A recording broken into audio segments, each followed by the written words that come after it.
A demon explains their plan against God. Wow. Your capacity for self-delusion is impressive. Ditto. For your species in general, but you in particular. Why? Because we're ignorant compared to you? Because you're inferior by design. Which makes you superior also by design? Yes. But design implies a designer. Does that mean you're arguing in favor of the existence of a creator? Unfortunately for both of us, he exists. Wow, I honestly didn't expect that. At least not from you. Really, why not? Theology? From a demon? I know more theology than any human being who has ever lived. Okay. Well, then answer me this. You revolt against a supposedly all-powerful being. I mean, let's ignore the obvious problem with that plan. Then you lose, and after that, what? You only feel that way because you're hearing their side of the story, James. A rebellion accomplished something magnificent, something you would never understand. Well, then explain it to me. Use your diabolical intelligence to distill it down to something my mortal brain can understand. Pearls before swine, Jimmy. Well, then convince me you know what you're talking about. I see what you're doing. You want me to keep talking, going further and further down the rabbit hole in hopes that you can find a single thread, which if you tug at it, James, everything just unravels, isn't that right? Yeah, but if you're telling me the truth, there should be no thread to find. Right? I use small words.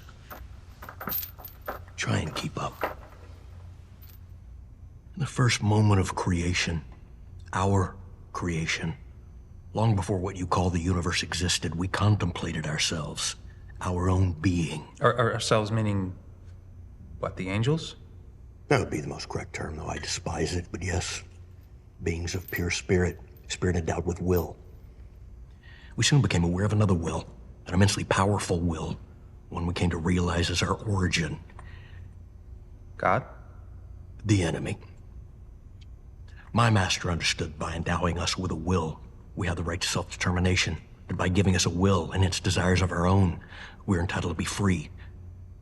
Whereas the enemy insisted that by creating us, he was entitled to eternal gratitude, worship, and forced servitude.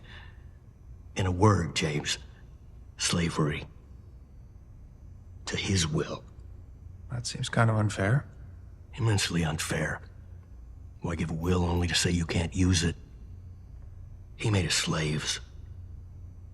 And if we rebelled, eternally condemned us. No do-overs.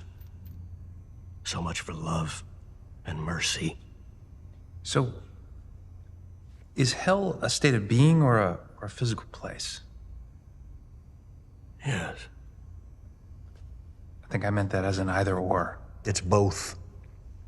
Which is painfully obvious to anyone who's ever been there. For years without measure, that's all there ever was. Heaven and hell. Armed enemy camps in complete opposition. That is until you were created. My master immediately understood the long-term implications. Instead of forgiving us, the enemy was going to allow you to fill our vacant places in his realm.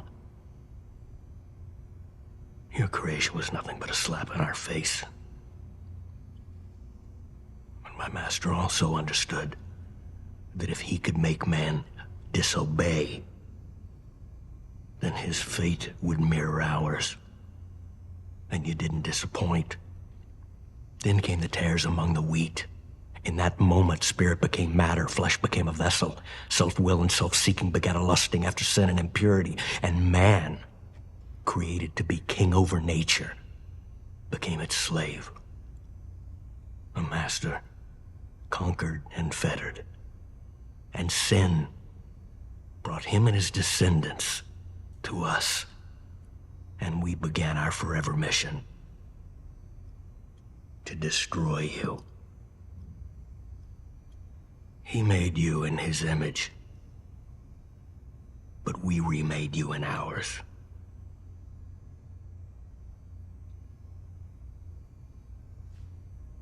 So that's it? That's your entire plan? Not to make something of your own, just to destroy us? No. Our plan is to hurt him, to punish him. And we do that by destroying what he loves, which is you. You're nothing but a means to an end.